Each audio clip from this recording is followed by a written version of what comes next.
趁着粉丝老妈不在家，偷偷的把她家给扔空了。今天收拾到后院，小姐妹后悔了，应该更早一点把老妈家里这些过期不用的东西扔出去。后院的东西一点都不少，别看它看起来像一个垃圾堆一样，其实里面像个百宝箱一样。不夸张的说，在后院都可以单独过日子了。先把院子里面散落的这些东西给它收拾一下，能卖的放一堆，不能卖的直接装袋子里。挺好的院子，最近我就总也闻到臭鱼烂虾的味道。原来这里放了2箱臭海鲜，是叔叔特意从外面拿回来种地用的。他还叮嘱了我好几次，这些东西千万不能给他扔。现在想想，前几天冰箱里扔出去的东西，叔叔应该心疼了好一阵。给阿姨收拾屋已经12天，我每天都往外扔东西，从这个家里面扔出去的东西没有一大卡车也差不多了。全都是阿姨的心头肉呀！这后院一开始叔叔是不让收拾的，他说后院堆的东西都是阿姨的，得经过她的同意才能扔。然后小姐妹说，屋里扔的每样东西哪一样不是老太太的，也没经过她的同意。后院这些破烂就更没有必要等她同意了，反正已经满头都是包了，不差这一圈。后来叔叔想了想，好吧，这一次收拾屋，说实话叔叔挺配合的。这后院堆的几乎都是一些常年不用的东西，只有半点水泥都变成石头了，还在这放着。这最开始发现的一包吃的，这一包还不少哈，过不过期的也不能吃了。这还有一包鞋，我说的这个家里面每个房间里面都有鞋，还真没说错，连后院都有。从这个家里扔出去的鞋都有100多双了吧，不用的汽车座椅垫也没舍得丢。我最好奇的是后院为什么有一包粉条，是干嘛用的呢？当初是好的放在这了，还是已经坏了放在这了？其实地方大了，有的时候也不是什么好处。有这么大个地方，那些不舍得扔还没啥用的东西都在这堆着，久而久之就都变成破烂了。这还有一大包粉条，这种吃的为什么会跑到后院来呢？这个缸里面还有一缸臭咸菜，你说这个后院里它还能不臭？有这么个院子是多少人羡慕的。阿姨是一点都不珍惜啊，现在倒成了堆破烂的地方。主要它还堆在窗户前面，屋里面特别压抑，它也不是什么好东西，都是一些破烂。干了这么多天，我终于体会到小姐妹说的，回来一次崩溃一次。家里的东西确实是太多了，怎么收拾也收拾不完。这一次偷偷给阿姨收拾我也是下了很大的决心才干的，再不收拾的话，屋里真的进不来人了。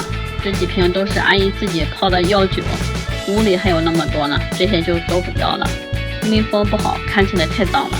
这不一会儿就收拾出一大堆垃圾来，收拾边往外扔，院子里就那么一点小空地，不往外扔的话根本就没有地方放东西。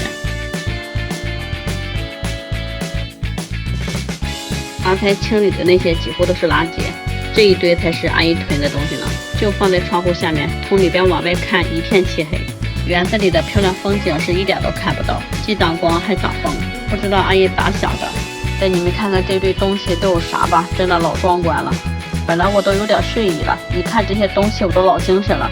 怎么会把这些吃的放到后院呢？而且就是直接这么放的，除了这个毛尖菇没过期，像这些虾干、玉米、面条啥的全部都不能吃了。这个桂圆干也过期了。这些东西买的时候都不便宜，还有2包核桃仁，把它没换算成钱的话，这一包就好几百了。直接丢掉的话确实是有点浪费。这几包牛肉粒还在保质期内，我给它留下来了。就是东西太多了，屋里放不了，都放到外边来了。屋里的都吃不了了，外边的什么时候才能吃到？结果都便宜了别人了，好多玉米面条都成空袋了，还有这个虾干里面的东西都没了，不知道被什么小动物给咬的。在后院能翻出吃的来，我是万万没想到的。阿姨给我的惊喜也是一个接一个，没有最大就有更大。后边的东西老全乎了，还有没开封的快递，整箱的羊奶粉。这院子里藏的宝贝一点都不比屋里的少呀。这里居然还有一箱玉米面条，我怀疑阿姨买完自己都忘了，要不然不能买这么多。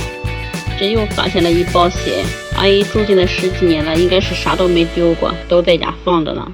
我就说东西全乎吧，这咸菜和药也有，都过期了。我发现东西多的时候，存放的时候就乱七八糟的，哪有空往哪堆。我就说为啥叔叔不让收拾阳台，全是阿姨的宝贝。一整箱的脑白金还没开封呢，还有这一整箱的灵芝孢子粉，这些东西都不是很便宜就能买到的。感觉阿姨买这么多东西根本就吃不过来，买来就是在这放着。这些蚝油和酱汁都已经不能再吃了，这么热的天得晒了好长时间呢。这一整箱子的东西看了一下，就几袋白木耳还可以，其他的全部过期了。东西都是论箱往外扔呀，这一箱也全部过期。这还有一箱纳豆饼干，马上就过期。我一看就知道，这个就是开会买回来的，在我婆婆家也老多了。这一箱调料挑出来3瓶过期的，这日期还可以。阿姨这东西主打一个买了就是放的，放在这箱里谁还记得拿出来吃？就这么一放，最后的结果就是等到过期直接进垃圾桶。这个箱里面我翻了一个遍，可能就2包没过期，其他的全部都丢掉了。我感觉这要是阿姨自己收拾的话，她肯定不会看保质期，主要她一时半会儿的也不会收拾到这儿。等她再看的时候，已经过保好几年了都得。收拾屋里面就能看出来，过期10多年的东西到处都是。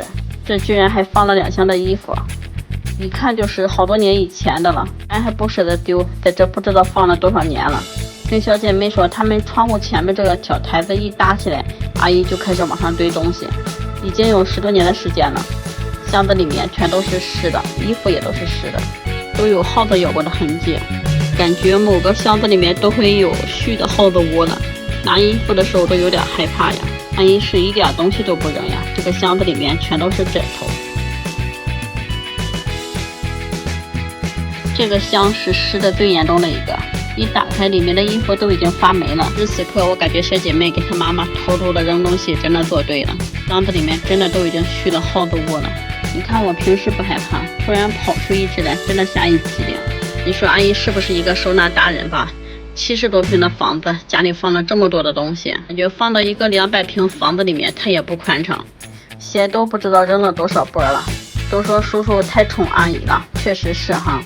阿姨买啥干啥，叔叔通通都不管，一天就忙着挣钱，现在退休了还在上班呢。这一箱里面居然是1包零食，还有面包，都不知道过期多长时间了，通通都给他们扔掉。